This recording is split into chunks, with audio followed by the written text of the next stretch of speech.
आम्ही गेलो होतो तुळापूरला. का गेलो होतो, कशासाठी गेलो होतो, पुढे सांगणारच आहे. त्यासाठी व्हिडिओ शेवटपर्यंत असाच कंटिन्यू करा, म्हणजे तुम्हाला सगळ्या गोष्टी कळतील.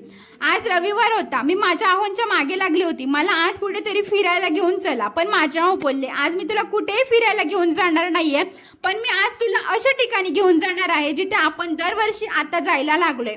मग मी पण त्यांना विचारलं कोणतं आहे ते ठिकाण. मग त्यांनी पण सांगितलं छत्रपती संभाजी महाराजांच्या समाधी स्थळावर, ते म्हणजे तुळापूर आणि वडबुद्रुक. मग मी सुद्धा छान असं घरातल्या सगळ्या गोष्टी पटापटा आवरून घेतला. आम्ही दोघांनी मस्त असा नाश्ता केला. त्यानंतर घरातून जायला निघालो मस्त रेडी होऊन.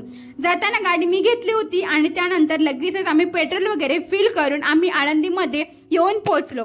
आळंदीमध्ये सुद्धा दर्शन घ्यायचं होतं, पण रविवार असल्यामुळे खूपच गर्दी होती. मग आम्ही बाहेरूनच दर्शन घेतलं आणि तुळापूरच्या साईडला जायला निघालो. तुळापूरमध्ये आल्यावर आहे ना इतकी गर्दी होती ना खूपच. बलिदान मास चालू आहे आणि आम्ही सुद्धा यासाठीच गेलो होतो. दरवर्षी आम्ही जात असतो आणि माझ्या आहो बलिदान मास सुद्धा पाळतात. मग म्हटलं चला जायला तर हवं ना. सगळेजण आतमध्ये रांगेत लागून दर्शनाला थांबले होते. आम्ही सुद्धा रांगेत थांबलो होतो. मी थोड्या वेळासाठी एका साईडला जाऊन बसली होती आणि मनामध्ये हाच प्रश्न होता की यार आपल्या संभाजी महाराजांनी किती सहन केलं असेल ना. मग मी तो विचार करत बसले आणि रांगेमध्ये थांबले.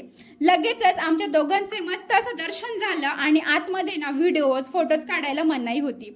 मग शेवटी आमचं छान दर्शन झालं आणि लगेचच आम्ही आलो होतो भीमा इंद्रायणी नदीजवळ. तिथे आलो, तिथे महादेवाचं गणपतीचं सुद्धा मंदिर आहे, तिथे सुद्धा दर्शन वगैरे केलं. आम्हाला सुद्धा विठ्ठल रुक्मिणीची मूर्ती सुद्धा दिसली, ती सुद्धा घ्यायची होती. म्हटलं चला ती सुद्धा घेऊया. आणि पुढचा पार्ट येणार आहे, तो काय असेल कसा असेल ते बघण्यासाठी फॉलो करून ठेवा माझ्या चॅनलला. भेटूया पुढच्या व्लॉगमध्ये.